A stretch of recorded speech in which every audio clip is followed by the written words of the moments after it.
start with Coach Prime told us this was happening all along.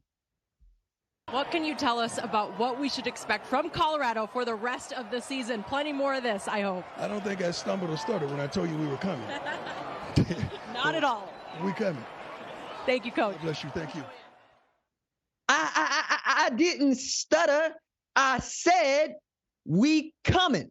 Now, I've heard many people say after this 36-14 win against Nebraska to open home field at Folsom that Colorado is no longer coming. They're here. Nah, man, you still ain't figured this out. You still ain't understood what my man is working on, what Prime is working on. What he is working on is his own timeline. And you cannot put a ceiling on what Colorado is capable of this year. This program is fun as hell. It's so much fun to watch them play football, particularly in a game where, for the first time, again, just the second game all year, we got to see the offense struggle and what it looks like for Shedeur Sanders to sort of kind of struggle, and not sort of kind of. He did struggle in the first half, right? Mostly in the first quarter. But we also got to see a defense that people had their doubts about after giving up 42 to Texas Christian show up in a truly meaningful way. So let's start with Shedeur Sanders, who I had as a Heisman finalist in December, and I thought had as a Heisman finalist last week, and I will have as a Heisman finalist going into week 3 because these numbers are stupid. 31 to 42, 393, 3 total TDs, 2 through the air. Outstanding play from him at the quarterback position when they needed him to come through most. They couldn't really run the football at all, right? And when the defense would come up with stops, he would try to get the ball to his playmakers.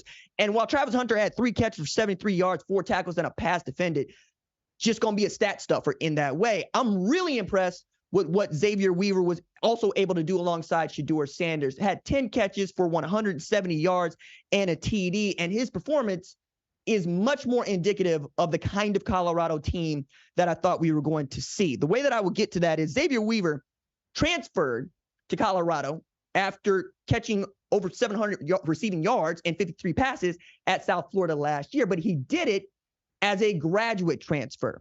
Now, one of the things that you have heard over and over again is that Colorado brought in 86 new players, and depending on who you talk to, 40 to 50 were transfers, and all the guys that got shipped out, he turned the roster over. What you don't hear enough about is the quality and experience of the transfers that he brought over, because so many of us get caught up in where these guys are coming from: Florida State, Clemson, Michigan.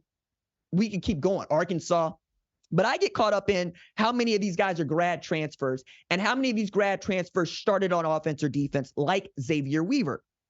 So Colorado had 14 of 22 starters on offensive defense being graduate transfers, which means they are not only guys that already have their degrees, but are also guys that have played a ton of football.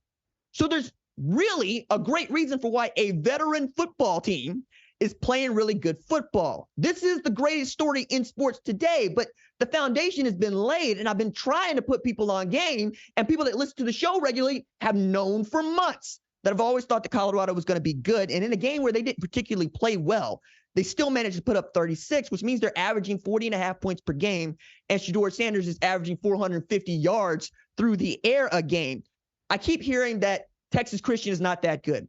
And then I'll hear Nebraska is not that good. What I don't hear is Colorado really is that good. Now, other things to take from this, including Nebraska turning the ball over, right? Now, on the one hand, Jeff Sims put the ball on the floor 3 times through an interception. On the other hand, Colorado forced 4 turnovers and 3 were forced fumbles. Now, you can tell me that you don't think that Jeff Sims played his best football. You'd be right. But it's really difficult for me to look at those dudes wearing that really nice black top and those really nice white pants and say that they weren't playing great football on the front 7. Remember, last week against Texas Christian, all we got to say was, man, that secondary is really good, especially with Travis Hunter back there and Shedeur Sanders. This week, the secondary was not very good, and the front 7 were.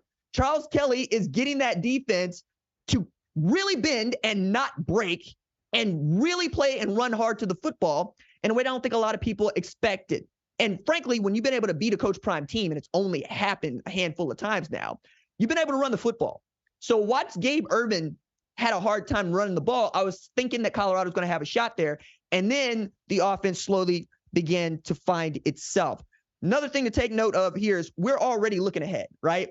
That's what else Colorado has done for us with this win against Nebraska.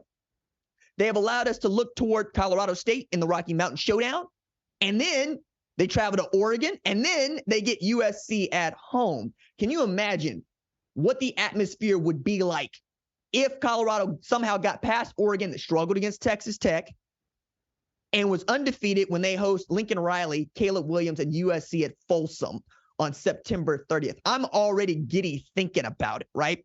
But assuming that Colorado covers the 21-point spread against Colorado State, we're already looking toward Autzen and what that atmosphere is going to be like, because I understand that they're going to sell out that game because every game that Colorado plays this year is an absolute event.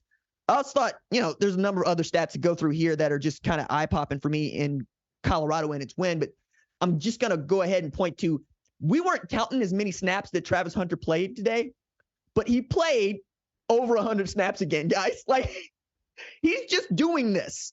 At one point, I'm even saying to myself, I'm going, surely they're not going to ask him to do this every single game. It'll be against ranked opponents or opponents that, they're going to play on national television for whatever reason. No, they're just doing it. He's going to be out on the numbers.